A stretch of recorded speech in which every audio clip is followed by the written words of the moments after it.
ஆண் பாவம் பொல்லாதது ஃபர்ஸ்ட் டைட்டில் இருந்தே வந்து ஆரம்பிப்போம் சார். கேட்கும் போது எப்படி இருந்துச்சு? இல்லை, ஆண் பாவம்னா எனக்கு பாண்டியராஜஸ் தான் ஞாபகம் வர்றாரு. One extraordinary mind. ஒரு நான் ரொம்ப யோசிச்சு வந்தேன். அது நேற்று வந்து விஜயனை மீட் பண்ணும்போது, சார் அந்த படத்தை நீங்கள் பார்க்கலையா அப்படின்னேன். அந்த சின்ன இது பார்த்தேன், ட்ரைலர் பார்த்தேன், ரொம்ப இன்ட்ரெஸ்டிங்காக இருந்துச்சு. பாண்டியராஜன் சார் தான் ஞாபகம் வந்தேன். ஸோ அதாவது அந்த படத்தை ட்ரைலர் பார்க்கும்போது எனக்கு ஒரு டேரக்டருடைய கான்ஃபிடென்ஸ் தெரிஞ்சது. அதாவது இந்த ஃபஸ்ட்டு படம் நான் இவ்வளோ சொல்கிறேன், இதை இவ்வளோ தெளிவாக சொல்கிறேன் அப்படின்னு சொல்லிட்டு. இந்த ஆண் பாவம் அப்படின்றது நாங்கள் பார்க்கும்போது வந்து எங்களுக்கு முதலையாக அந்த ஒரு வார்த்தையே புதுசாக இருந்துச்சு. நாங்கள் ஸ்கூல் படிக்கும்போது ஆண் பாவம் அப்படின்றது யாருமே இருந்துச்சு, ஐடியா இருந்துச்சு. ஆனால் ஒரு வார்த்தையாக யாருமே அவர் தான் எக்ஸ்பிரஸ் பண்ணார். அதுக்கப்புறம் இவ்வளோ வருஷத்துக்கு அப்புறம் ஆண் பாவம், அதுக்கு இன்னொரு கமா போட்டு பொல்லாததுன்னு இந்த பையன் சேர்த்துருக்கான். So it's very smart of him, actually very very smart of him. படம் ட்ரைலர் பார்க்கும்போது நல்ல ஒரு இன்ட்ரெஸ்டிங்காக படம் உள்ளே வந்து ஒரு இன்றைக்கி இருக்க ஜெனரேஷன் எப்படி பார்க்குறாங்க, ஒரு ஹஸ்பண்ட் அண்ட் ஒய்ஃப் எப்படி பார்க்குறாங்க, அவங்களுள்ள காதல் என்ன, அவங்கள மோதல் என்ன, ஒரு வி குட் சி தட் அந்த whole trailer summed up the whole story actually very very clearly. அதுக்கப்புறம் வந்து நான் நேற்று பேசிட்டே இருக்கும்போது அந்த படத்தினுடைய ப்ரொடியூசர் விஜயன் என்ன சொன்னார்னா வந்து, சார் அந்த படம் பாருங்கள் சார், நீங்கள் பார்ப்பீங்க, பார்த்துட்டே இருப்போம் சார், அப்படியே இருக்கும், ஆனால் கடைசியில் கண் கலங்கிறேன் சார் அப்படின்னா. ஒரு ப்ரொடியூசர் ஒரு படத்தை பற்றி இந்த மாதிரி சொன்னால் அந்த படம் நல்ல படம். ஏன்னா ஒரு மேக்ஸிமம் வந்து பார்த்தீங்கன்னா வந்து ஒரு ப்ரொடியூசர்ஸ்க்கும் ஒரு டைரக்டருக்கும் ஒரு கான்ஃப்ளிக்ட் இருந்துக்கிட்டே இருக்கும். எப்படியாவது என்ன பண்ணுறது அவங்களுக்கு தெரியவே தெரியாது. அதாவது வந்து ஒரு டைரக்டர் என்ன விஷனில் பண்ணுறாரு, ப்ரொடியூசர் எவ்வளோ கஷ்டப்படுறாருன்னு டைரக்டருக்கு தெரியாது. ஸோ இந்த ரெண்டு பேரும் கான்ஃப்ளிக்ட் இருந்துக்கிட்டே இருக்கும். ஆனால் இவங்க சொல்லும்போது ஐ திங்க் விஜயன் பண்ணுற எல்லா படங்களும் இப்படி தான் இருக்குது. நான் இப்போ ஒரு படம் நடிச்சுக்கிருக்கேன், அவருடைய படம் இன்னும் பெயர் படல. அதில் கூட வந்து பார்த்திங்கன்னா அவருடைய விவேக் வந்து 24/7 அங்கேயே உட்காந்துக்கிட்டு, I think they don't operate as a kind of ஒரு ப்ரொடியூசர் மாதிரியே இல்லை. ஒரு டீமில் ஒரு மெம்பராக ஏதாவது ஒரு ஹெல்ப் நடந்தால் உடனே அதை வந்து சரி பண்ணுற மாதிரி இட்ஸ் ஒரு ஃபேமிலி மாதிரி இயங்குறாங்க. ரொம்ப ஆச்சரியமாக இருந்துச்சு ஆக்சுவலாக. என் படம் பண்ணும்போது தானு சார் எப்போ வருவார் கெஸ்ட் மாதிரி வந்து அப்படியே போயிடுவார். ஏன்னு கேட்டால் he give so much of freedom and belief. அப்புறம் நான் எஸ்டாப்ளிஷ் டேரக்டர். ஆனால் இங்கே வந்து இவங்களுடைய பாயிண்ட் ஆஃப் வியூ வந்து ரொம்ப நேசிச்சு, அதுவும் இல்லாமல் அவங்க சைடு வந்து அவங்களுடைய விஸ்தா ஆஃப் ஜாப்ஸ் நிறைய விஷயங்கள் பண்ணுறவங்க சினிமாலையும் கலைத்துறையிலையும் பண்ணணும்னு ஆசைப்பட்டு வந்திருக்காங்க. ஆனால் இவ்வளவு சின்சியராக இருக்கிறாங்க. எனக்கு I'm really really moved by that actually. அதுக்கப்புறம் அதான் வந்தேன், அந்த டைட்டில் அந்த டிசைனிங் நான் எப்பயுமே சொல்லுவேன், ஒரு டைட்டில் டிசைன் பண்ணணும்னா மணிரத்னத்தை கற்றுக்கணும்னு சொல்லுவேன். மணிரத்னம் சார் வந்து எந்த படம் வந்தாலும் அந்த டைட்டிலுடைய டிசைனிங்கை ரொம்ப பார்ப்பேன். ஃபார் எக்ஸாம்பிள் கன்னத்தில் முத்தமுட்டால் அப்படின்ற ஒரு டைட்டில் பார்த்தீங்கன்னா நீங்கள் ஒரு 15 நிமிஷம் அதை அப்படியே பார்த்துக்கிட்டே இருக்கலாம். ஒரு டைட்டில் வந்து it is a visiting card for the whole movie. இந்த படத்துக்கு இந்த டைட்டிலுடைய டிசைனை அது வந்து அதை ஒரு தாலியை போட்டு கவர் பண்ணி, அதுக்கப்புறம் அந்த டிசைனில் வந்து அது உடைஞ்சு போனது, பொல்லாதவன் வந்து ஒரு சின்ன அதை விட I think the director and the director team meticulously worked on the title itself. It means they have also worked so meticulously on the whole project itself. நான் எப்பயுமே யூஸ்வலாக பார்த்தீங்கன்னா ஒரு படத்தினுடைய டைட்டில் தான் பார்ப்பேன். டைட்டில் பார்க்கும்போது எனக்கு சொல்லுவோம் actually, oh this man is so meticulous, this man அப்படின்றது தெரியும். ஸோ இது நான் வந்து பார்த்தேன் ஆக்சுவலாக. அப்புறம் இது ஃபஸ்ட் டைம் இங்கே வந்து ஒரு ஃபங்க்ஷனுக்கு இந்த மாதிரி வருது ஆக்சுவலி. அப்புறம் வந்து அந்த ரியோ பையன் நான் ஃபஸ்ட்டு டைம் பார்க்குறேன் ஆக்சுவலாக. அந்த இதில் தான் பார்க்குறேன், ஏன்னா டிவி நிறையா பார்க்குறது இல்லை, நான் எதுவுமே பார்க்குறதில்ல. அப்போ வந்து ரியோ ராஜ் அப்படின்னு சொன்னாங்க.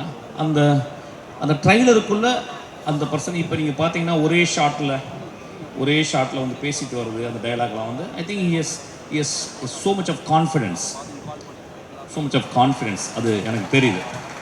அதுக்கப்புறம் அந்த ட்ரைலரை நான் பார்த்தேன். இன்னொன்று என்னன்னு கேட்டால் வந்து அவங்களுடைய மனைவியாக நடித்தவங்க Malavika. I think after long time I see a very very genuine face பார்க்குறேன். இந்த ஃபேஸ் அந்த ஃபேஸ் எப்படின்னு கேட்டிங்கன்னா வந்து the face speaks volume without speaking. She doesn't need to speak. I think she can act out so beautifully. I've seen actually. அது ரொம்ப பக்கத்து வீட்டு பொண்ணு, அந்த காலத்தில் ஷாலினின்னு சொல்லுவாங்க ஆக்சுவலாக. அந்த மாதிரி ஒரு இது. ஏன்னா இதை கூட டைரக்டர் வந்து he was so clear. அவர் ஃபேஸை பார்த்து போடலை, ஆடிஷன் பண்ணி தான் போட்டிருக்கான். அதனால் அவனுக்கு வந்து நிச்சயமாக பெரிய லைஃப் இருக்குது சினிமாவில். So is simply is not taking the idea of some people. அவரை போனோம் என் படத்தில் வந்து சொல்லுவாங்க, நான் வந்து அசிஸ்டன்ட் டேரக்டர் போது யார் அந்த ஹீரோயின், ஏன்னா நான் நிறைய பார்க்குறதில்ல படம். உடனே வரிசையாக சொல்லுவாங்க, சார் இந்த பொண்ணு அப்போ சொல்லிட்டு இந்த பொண்ணை நீ லவ் பண்ணுறியாடா அப்படின்னு கேட்பேன். ஆக்சுவலாக அசிஸ்டன்ட் டேரக்டர் அப்படி தான் அமைத்துவேன். ஒரு டைரக்டர் ஒரு ஹீரோயினை தேர்ந்தெடுக்கிறதே ரொம்ப வித்தியாசமான ஒரு விஷயம். அப்புறம் அந்த படத்தினுடைய ஹீரோயின் பேர் சக்தி அப்படின்னா அவனுக்குள்ளே அந்த சக்தின்ற வார்த்தை சின்ன வயசுலேருந்து அந்த பேர் ஓடிக்கிட்டே இருக்குன்னு. ஏன்னா ஃபஸ்ட் படத்தில் நான் சாருன்னு ஒரு இது எடுத்தேன், சாருமதி அப்படின்றது. அது வந்து ரேவுடைய படத்துலேருந்து வந்த ஒரு பேர். ஸோ அந்த சக்தின்னு சொல்லும்போது இட் ரிவர் பிட்ஸ் இன்சைட். அவனுக்கு வந்து அந்த சக்தின்றது வந்து ரொம்ப இம்பார்ட்டன்ட் பேர். I think it's often use to name. But ஆனால் அந்த பையனுக்கு ஏதோ இதெல்லாம் this all shows that how the director is so into the project. That's what it shows. So எனக்கு ஒரு சஜஷன் வந்து ரியோ ராஜ்ன்றதை ரியோன்னு பண்ணிக்கலாம்னு நினைக்கிறேன். அது because it's very catchy. Raj வேணாம், hereafter you call yourself Rio. நல்லா இருக்கு இனிமேல். ஏன்னா ராஜ்ன்றது வந்து அதை டைல்யூட் பண்ணுது. Rio oh just goes up. Actually Rio நல்லா இருக்கு. இதுக்கப்புறமா ஒன்லி ரியோ அது போதும். லியோ அது மாதிரி லியோ அது நல்லா இருக்கு. ஆக்சுவலாக ரியோ அப்படின்னு வச்சுருக்காங்க. ஓ சார், நாங்க ஃபர்ஸ்ட்ல இருந்து ரியோன்னு தான் வந்து கூப்பிடுவோம். பட் ஐ திங்க் டைட்டில் மட்டும் தான் ரியோ ராஜ் அப்படின்னு வந்து வச்சிருக்காங்க. அது ராஜ் வந்து அதையும் வேணான்ட்டாரு. அதை எடிட்டிங் பண்ணிடலாம், கட் பண்ணிடலாம். ரியோ அவ்வளோதான் போதும். இன்ட்ரெஸ்டிங்காக இருக்கு. ஸோ திஸ் அப்புறம் வந்து நேற்று வந்து சொன்னார் வந்து, நீங்கள் சார் நான் ஆக்சுவலாக வந்து என்னை இன்வைட் பண்ணுற மாதிரி வரவே இல்லை. நாங்கள் வந்து நான் படத்தில் நடிக்கிறதுக்காக வந்து உங்கள்கிட்ட நான் வந்து சும்மா உங்களோட இருக்கணும் சார், ஒரு தேங்க் பண்ணணுங்கிறக்காக வந்தேன் சார். நான் ஸ்பாட்டில் வரலாம் வந்தார். வந்த உடனே எனக்கு இந்த சொன்னார், நாளைக்கு வரீங்களான்னு. சினிமா ஃபங்க்ஷனுக்கு வரதை விட வாழ்க்கை என்ன பண்ண போகிறோம்? சினிமா ஃபங்க்ஷனில் வந்து ஒரு டீமையோ ஒரு மனிதர்களையோ வாழ்த்தாமல் இந்த வாய் எதுக்கு இருக்க போகுது ஆக்சுவலாக. ஸோ நான் சொன்னேன் உடனே வரேன் விஜயன் அப்படின்னு சொன்னேன். உடனே வரேன்னு சொன்னேன். அதுக்கப்புறம் அவர் அந்த ட்ரெய்லரை போட்டு காட்டினார். படம் பார்க்கல. I will see the movie. If it really touches movie, I am going to talk about this movie. I hope it will touch my movie. அப்புறம் எனக்கு ரொம்ப பிடிச்சது வந்து டைரக்டர் வந்து அவர் பேசும்போது நல்லா பேசினார். ரொம்ப அந்த முதல் குழந்தையினுடைய பேச்சு. ஆனால் நான் ஃபஸ்ட்டு படம் பண்ணும்போது இல்லை, என்ன 7 days படம் ஃப்ளாப்பு. 8வது நாள் தான் படம் ஓடிச்சு. நான் டயர்டாக வந்து நின்றேன் ஆக்சுவலாக அந்த மாதிரி. ஆனால் அந்த பையன் வந்து ரொம்ப அது தெரிஞ்சிருச்சு. என்னென்னா அந்த பையன் is work a lot many years. வீட்டை பற்றி அண்ணனை பற்றி சொல்லும்போது எனக்கு ரொம்ப, அதாவது அவன் படிக்கட்டும்னு சொன்னார். எனக்கு ஒன்று பெயிண்டர் டியூரருடைய பெயிண்டிங் தான் ஞாபகம் வந்துச்சு. டியூரருடைய அண்ணா வந்து 2 பேர் தான் படிக்கணும் போது டியூரர் போய் படிக்கட்டும் அப்படின்னு டியூரர் சொன்னோடனே, டியூரர் வந்து அவங்க அண்ணா வந்து கறியை வந்து பொறுக்கிற வேலை செஞ்சார், நிலக்கரி. அந்த கைகளை வந்து டியூரர் வரைஞ்சார். So it's most immortal image அது டியூரருடைய பெயிண்டிங். ஸோ அது ஞாபகம் வந்துச்சு. ஐ திங்க் நியூ டியூரர் மாதிரி ஆகணும். இந்த படம் நிச்சயமாக வெற்றி படம் ஆகுன்ற எனக்கு ஃபீல் வந்திருக்கு எனக்கு. ஏன்னா அது பட் இன்னும் மேன்மையான படங்கள் எடுக்கணும், இன்னும் ரிஸ்க் எடுத்து டியூரர் மாதிரி படங்களை உருவாக்கணும். Please visitor. And also he called his assistance and introduce. That is a fabulous thing actually. Assistant director அவங்களுக்கு வந்து எவ்வளோ பெரிய கான்ஃபிடென்ட் லைஃப்பில் அவங்களுக்கு வந்து இந்த மாதிரி ஒரு அறிமுகம், இந்த மாதிரி ஒரு மேடையில் அப்படின்றது.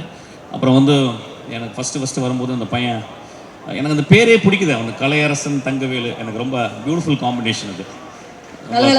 அது கட் பண்ணுங்க, அப்படியே இருக்கட்டும். அது Kalaiyarasan Thangavelu. It's so apt. அதுக்கப்புறம் வந்து அந்த பையன் எனக்கு தேங்க்ஸ் சொன்னான். I am so moved actually. ஏதோ நம்மளும் ஒரு 30 வருஷம் ஏதோ நான் ஒர்க் பண்ணியிருக்கேன். எனக்கு I was standing on giants shoulders like David Mamet, Kurosawa, Bresson. அவங்க ஷோல்டர் மேலே நின்று தான் உலகத்தை பார்த்தேன். அவங்க தான் என்னை பார்க்க வச்சாங்க. ஸோ நானும் ஒரு ஷோல்டராக இருக்குன்னு நினச்சி ரொம்ப சந்தோஷமாக இருந்துச்சு. ஐ எம் ஸோ தேங்க்ஃபுல். இந்த இரவு எனக்கு அதை நினச்சி நான் ரொம்ப சந்தோஷப்படுவேன். கொஞ்சம் நாய்ஸியாக இருந்துச்சு, பட் பரவாயில்ல. ஆனால் புதுசாக இருந்துச்சு. ரொம்ப நாளாச்சு இந்த மாலுக்கு ரொம்ப சந்தோஷம். வேறு எதாவது கேட்கணுமா? அவ்வளோதானே. Definitely sir. அதாவது ரொம்ப ஆத்மார்த்தமாக வந்து I am very thankful for Vijayan and team and also the team to invite me to talk about this movie. Please join us on stage. நான் ரொம்ப நாளைக்கு அப்புறம் மோஸ்ட் டிசிப்ளின்டு ப்ரொடியூசர் டீமை நான் இங்கே தான் பார்க்குறேன். Most disciplined. அது நான் சொன்னேன். அது என்ன காரணம்னு கேட்டிங்கன்னா, முதல்ல படிப்பு. அதுக்கப்புறம் நேற்று வந்து விஜயன் பேசும்போது அவர் வந்து சொன்னார் முதல் படம் எடுக்கும்போது அவர் பட்ட கஷ்டம், அவர் எவ்வளோ செலவழிச்சார் அப்படிலாம் சொன்னார். நான் சொன்னேன் அது ஒரு லேர்னிங் கர்வுன்னு சொன்னேன். ஆனால் அவர் ஒன்று சொன்னார், சார் ஆனால் நாங்கள் வந்து ரொம்ப மூவிங்கான ஒரு விஷயம் சொன்னார், அது மேடையில் நான் சொல்லக்கூடாது. அவரை வந்து ஏமாற்றின ஒரு மனிதருக்கு அவர் குழந்தை படிக்கணும்னு அவர் திரும்பி வந்து காசு கொடுத்தாராம். அது I was very moved actually. அப்போ சொன்னேன், நீங்கள் தோக்கவே மாட்டீங்க விஜயன், நீங்கள் வந்து சினிமாவில் 40-50 வருஷம் இருப்பீங்க அப்படின்னு. அந்த மனசு, அந்த எத்திக்ஸு ஒரு ப்ரொடியூசருக்கு இருந்துச்சுன்னா உங்களை மாதிரி ப்ரொடியூசர் டைரக்டர்ஸ் எல்லாமே பெரிய ஆளாக வருவீங்க. இந்த ட்ரம் ஸ்டிக்ன்ற கம்பெனி ரொம்ப ரொம்ப ரொம்ப பியூட்டிஃபுல்லாக இருக்குது. அந்த வார்த்தை ட்ரம் ஸ்டிக் அப்படின்றது வந்து. You like the name, sir? Pardon me? You like the name? Yeah, I love the name, man. I love the name. Sir approve கொடுத்துட்டாருன்னா approve தாங்க. Name sir. ஸோ ரொம்ப நான் வந்து ட்ரம் ஸ்டிக்கோட நான் ஆஸ் அன் ஆக்டராக நான் வந்து வந்திருக்கேன். வெகு சீக்கிரத்தில் ஐ திங்க் டைரக்ட் பண்ணுவேன்னு நினைக்கிறேன் ஆக்சுவலாக. என்ன Vijayan? I will be very proud to associate with them actually. ஏன்னா as an actor என்னை வந்து ஒரு கோழி குஞ்சு மாதிரி, புறா குஞ்சு மாதிரி பார்த்துக்கிறாங்க என்னை ஆக்சுவலாக. So I think I am absolute, it's delight to be here. Thank you so much, love you so much.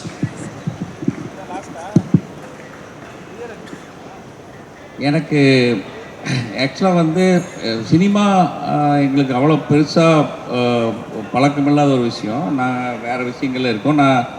ஆனால் இந்த சினிமாவை ரசிக்கிறதுக்கான காரணங்களே வந்து இந்த மாதிரி சார் மாதிரி இதில் ஒரு குறிஞ்சி மலர் மாதிரி எங்காவது ஒருத்தர் 2 பேர் தான் அந்த மாதிரி எப்போவாவது ஒருத்தர் நாங்கள் மீட் பண்ண முடியுது. அந்த மாதிரி வந்து ஒரு பொக்கிஷமாக எங்களுக்கு கிடச்சிருக்காரு இவரை.